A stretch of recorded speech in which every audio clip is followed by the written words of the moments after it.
Maayong punta guys. Ah, hinahinay ko kaon og pandesal guys kay gutom gayo. Na para pod nga dili ko magduka.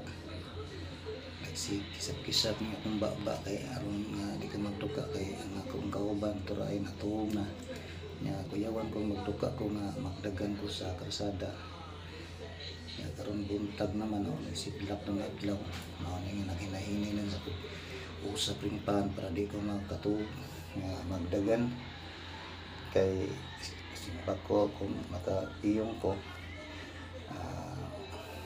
iyawan ko og unsap kay amang madangatan mao na mientras nga naipanak ng baon nagbaon ko pandesal ako sang hinay-hinay og usap kay para di ko magduka nigagi na ni sa tulpi mao ni siya naguna ni siya kay manang makugbayad ani nya mo labay na mo diri sa